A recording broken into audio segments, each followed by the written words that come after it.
Hi everyone, it's Mike with Aston 2209 up on the ramps again. That's the TR4 underneath, still waiting for completion of restoration. But today with the Aston, we're going to be changing the wheel bearing, well, the wheel hub, which is obviously behind the rotor. Behind the rotor here, so we'll have to take the caliper off, get the rotor off, and then we'll see how we're going with the hub on this side. What a story there is to this. I originally started by changing the hub on the other side because both of them sounded to be making a little bit of a noise. So I thought, well, the left one here is actually the worst, and perhaps I should have started with that. But the one on the other side, what a swine to get off. I mean, I have bent tools, I've bent bolts, I've ended up having to take the plate off the back that the hub sits in, get it in the vise, done everything possible I could think of. I had heat on it, I've had pullers on it, I've bent bolts, I even sacrificed one of these bolts, one of the studs off the wheel, to get a screw with a nut at the back of it to try and force it off. And believe it or not, I actually bent the flange of the hub. So the only way I ended up getting it off, and I'm anticipating it might be the same again, because I think these have been on for a long time, probably since new, is I had to take the angle grinder to it, to the hub itself. And what I'll do is crack on, get down to the hub itself, and then I'll come back to you. Okay, well, we're back to the bare hub. This is the dust cover. Got all the crap getting on the back of the disc, and this is the joker we've got to take out. Now, my original plan had been that I would take off both sides and replace the actual bearing itself, get the reference number off the bearing and replace it, put it all back together, and that'd be fine, just the way I've done it on my wife's Audi. However, you can't readily dismantle this assembly, and it's incredibly difficult to get off the knuckle, which is this part here.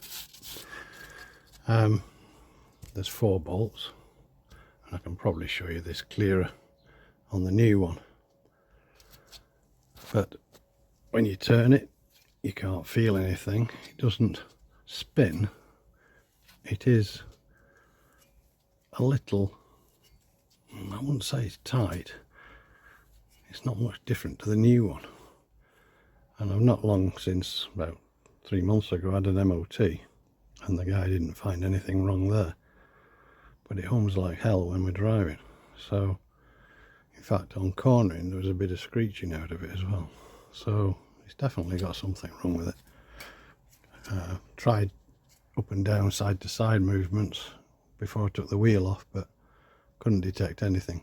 Much the same as they do on the MOT these days. They don't take it out and drive it, so they don't hear things like humming bearings. So that's the joker we're going to have to get out. What I shall do is, as I say, take the 4 bolts out, retaining it. Probably end up sacrificing one of these again so I can push against the back plate, against the knuckle. Previously on the other side, I actually split the back dust cover, it's only a split of alley here, and got the whole thing out before I even took the hub off.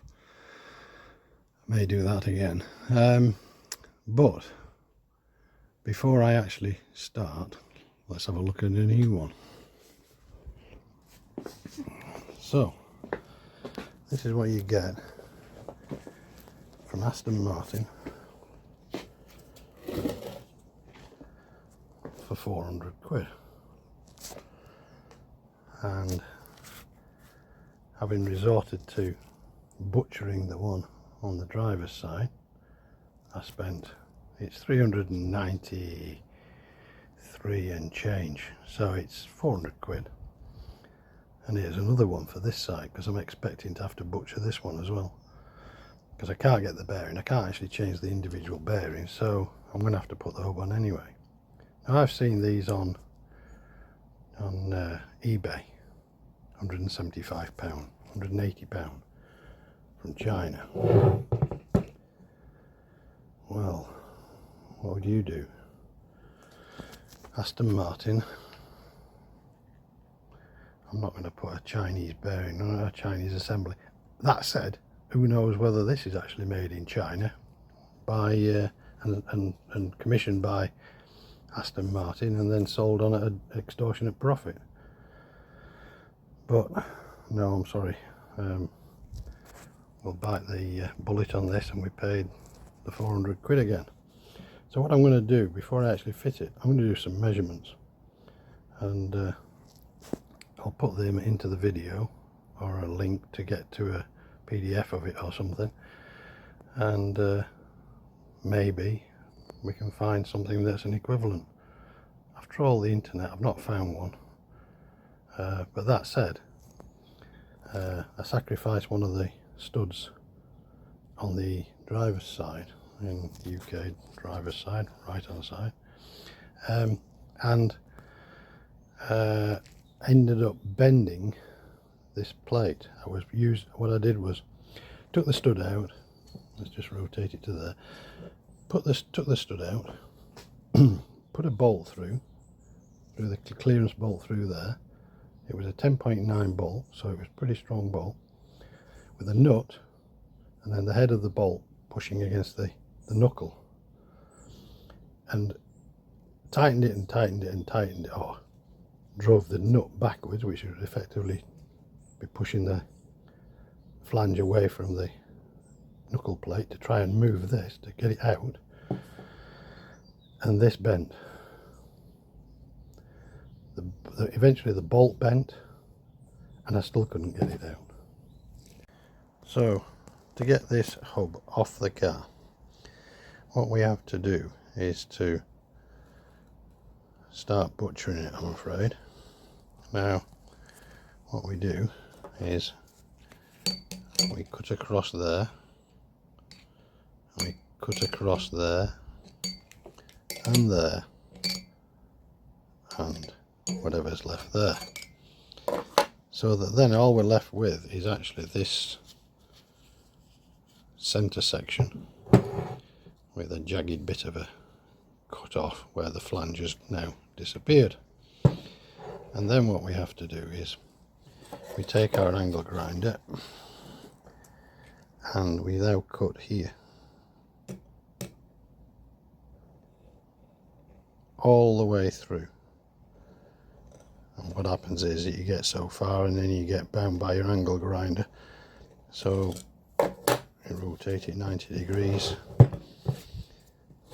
and you do it again here. So you work all the way around, and once you've gone all the way around, you'll find that all this part of the assembly that's still left and this section you've just cut on this side of the cut line just falls apart, and the bearing comes out. The bearing just drops out completely. The whole thing just pushes out. You can just tap it with a hammer from this side and the whole thing drops out. So you're left then with the outer race, which is this part, and this part of the flange still in the knuckle. So what you have to do, because you've now got a big hole here, because all this lot is gone, you can then, with using your Dremel, which is what I do, put the Dremel, get the Dremel in here with a cutting disc and cut through this from the inside. So effectively you get a slot through, and you do it wherever it's thinnest here. So cut through, and as soon as you get a cut through, it suddenly pops, because the tension has now gone, or the compression between this and the knuckle has gone, and it just pops out. Easy as that. So first of all, I'm going to sacrifice a stud on the one that's on the car and put a bolt through again like I did last time. 10.9 bolt through, big nut, screw it back and effectively try and push it off so it'll pull this out. Don't expect it to work, but we'll give it a go. What you can do is do it there, then back the nut off, rotate it round, do it the other side, and just gradually see if you can get it to move. You won't, but you can try. So then what happens is, this is one of the studs that came out of the old hub that I took off the other side that I've just finished. If you go to buy one of these from Aston Martin, it's a mortgage. So troll the internet looking for, it's an M14 2mm pitch, not 1.5mm pitch, 65 long, and eventually you find this one. This one is £8.65 for 5, and they're actually for a transit van with a double wheel at each of the back corners. All the specs match up exactly, and if you can see it, it's 10.9, which you can see on here, if I get it right.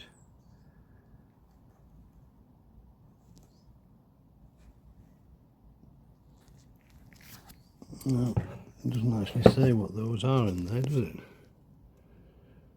But trust me, they're supposed to be 10.9. So if you do manage to get the hub off, or if you're for whatever reason looking for studs, don't buy them from Aston Martin. That's just as good.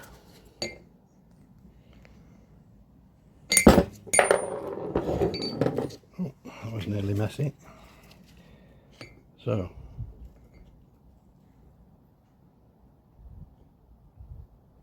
perfect, as they say.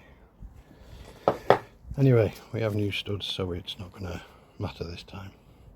So I'll crack on with seeing how I can get this hub off, and I'll show you various stages as we go. Okay, this is where we're up to now. So all the 4 bolts are out, all the way around, the 4 of them. The guard's gone, I've taken the guard off. Purists at Aston Martin won't like it because I just took one of the bolts out, cut it locally to it, and then bent it out of the way. So we'll straighten it as we put it back, but anyway, don't forget, make sure you take the sensor out. We don't want to damage that, or we'll be just lining the pockets of Aston Martin again. Now in there is the retaining screw for this. It's a T27, I think. So like they say, you just undo the screw and it just pops out. Well, funny enough, it did. It just pulled out. So just clean up the hole where it goes a bit, so it's ready for going back. So that's what I've done. Cleaned it up a little bit, and that'll do for going back when we finish destroying this. So, alright, I'm going to give it a couple of goes at persuasion to see if it'll come out with a few taps of the heavy persuader, and and then failing that we'll get a screw on it and see if we can get it to move at all. I've already removed one of the studs, as you can see, which is good because I needed to do it, because to get to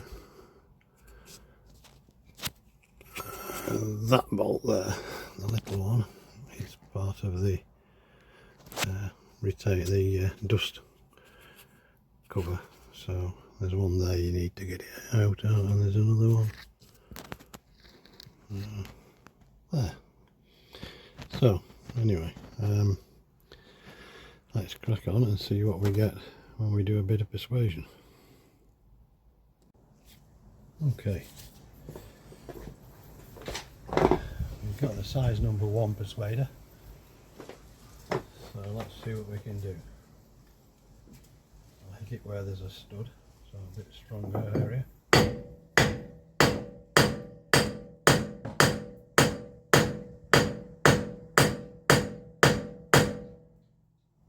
Nothing there. Try from the other side.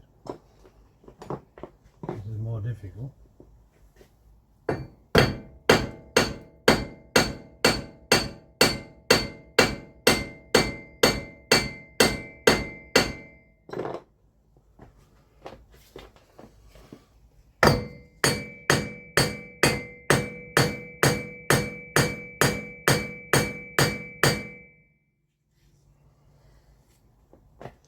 I think we can safely assume that's not going to go.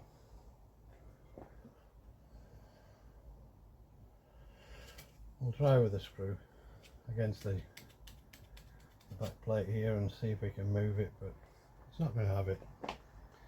I'll have to get the angle grinder on it. Come back again. Well, it's not going to jack out as well.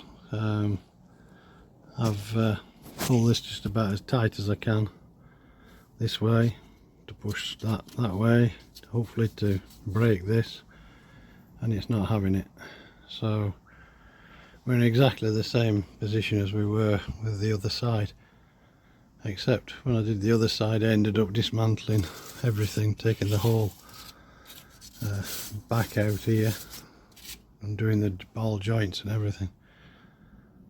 And it was still ended up having to be freed up by the angle grinder, so I'm just going to cut it where it stands, and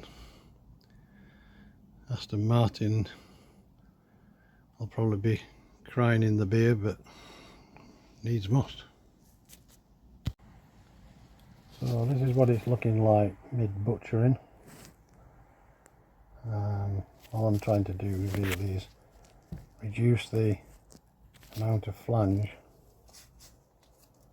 that's in the way when I want to cut here, because I've got to get the angle grinder into there, and with all this flange in the way, it reduces the access for my angle grinder cutting disc. So I'll carry on and get rid of the last couple of studs, and that'll give us more access to the bearing housing. Right, drastic as it might seem, I cut off the flange as you saw before. I've now cut down here, as you can see now, the outer part of this is now loose, and it's all easy to move around.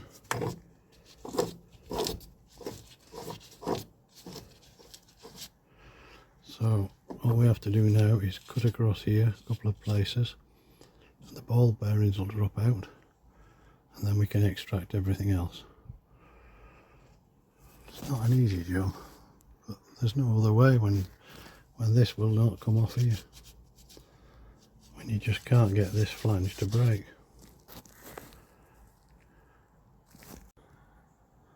Well, that's not being that easy, but you can see what I've done in essence. I've cut away this section of the flange of the housing for the bearing, access the bearing. You can just see there's the race,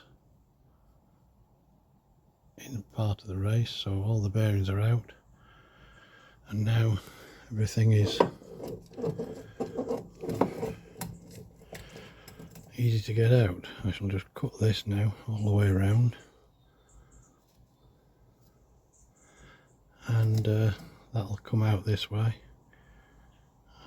Push as much of his left back out of the way while I get this off now. But oh, what a job. I mean, it is absolutely solid in there. There's no way that's ever coming out without butchering like this. So that's it for today. Time to get something to eat, and we'll start again in the morning. Ready to get the job finished tomorrow. Good. Alright. How do? It's next day, and brief summary of where we're at. This, as we know, is all nice and loose now, but to be able to get this flange off, we've got to cut this now, and we're going to cut it as close to the flange as we can, as close in as we can, so that this part of the assembly will just drop away. We could push then the rest of it backwards, but it would hit the shock absorber there at the back. You can just see it there, so it won't come. Even when I've cut it, I think it'll still be a little bit long to get out. I could take the shock absorber off and undo it, but first thing first, let's have a look at getting this cut, and then see if we need any extra room, because we've then got to start attacking this part, which we will cut off, and I'll explain how I'm going to do that once we've cut through this section here. Getting shadows all over the place. Right, so once we've cut through the bit of tube that's left there, we can get on with getting the flange off. So as you can see, now we've got the end of the bearing assembly chopped off, so that can get out of the way. Go right back up to the shock absorber, and now we can cut here and cut through into the bearing race inside, and then we'll start to get somewhere. It's used a lot of discs, but that's no different to the other side. Just takes time. Right then, this doesn't look pretty, but it's done. So chop off the end of your stub axle, which will reveal or allow you to remove all the inner race bearings, and then you can push the, as you can see here, maybe in the back there is my bit of stub axle. But then what you have to do then, and this is where it really starts to look messy, is you take your Dremel and you cut at about 45 degrees across, and then across at 45 the other way, and you just keep working your way in gradually, and it looks like a dog's breakfast. But if I get something to point with,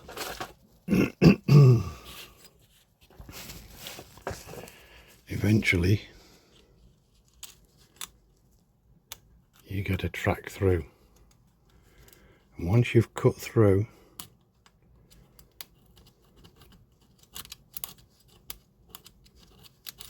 as I've just done, if I take my hammer now and hit the side here, it should start to rotate, in which case you've done it. So let's try. Oh, look at that.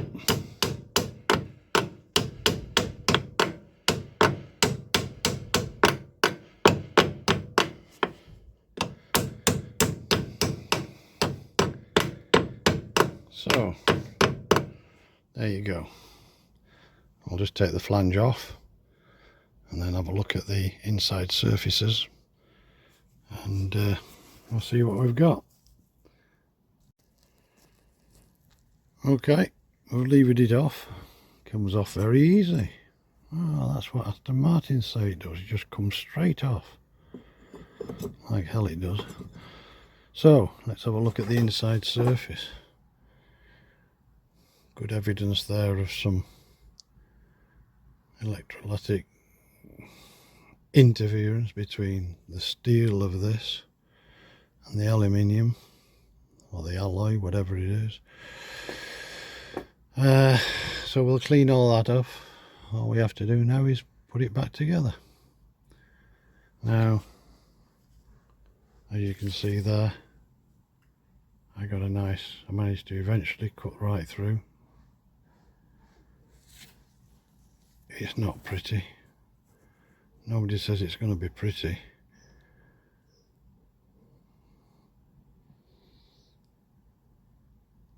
But it's out. So, unless you've got a friend with a 100-ton press or something like that, that's how you can do it with just simple tools. Angle grinder and a lot of willpower. So, hope it helps somebody. If you're really struggling, the bonus is not had to split any of these ball joints. Not had to take this off, not have to take the steering arm off, and it's out. So I'll give you one last shot when I've put the new one in. See how generous I am. There you go. Just bringing you back because I've just started to clean this up, and it's pretty clear that there's some sort of shellac or some sort of Loctite or something in here.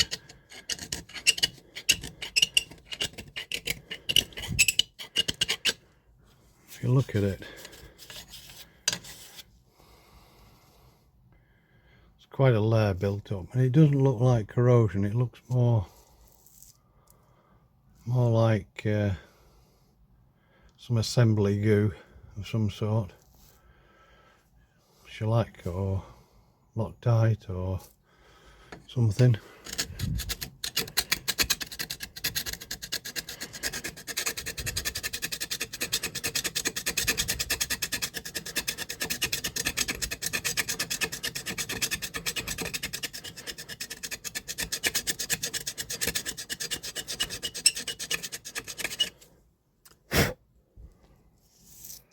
As you can see, it does come off.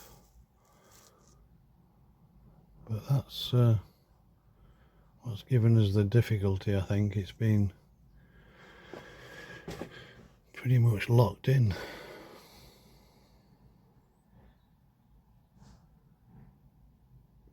So, if you have to do it, please try and find a friend who might have a press suitable to get it out. But it does mean you'll have to take off the knuckle. This is a knuckle. Split your ball joints top and bottom and your steering arm. Might be a damn sight quicker, less heartache, but a little bit of dressing there got to be done. And I've caught it with the grinder when I've been working. Just now that. Bit of a rash, that's all. Soon sort that out.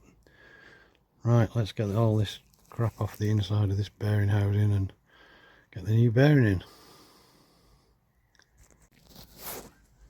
So there we have it, the new bearing's in place. Only got to put the speed sensor back in now and everything's complete.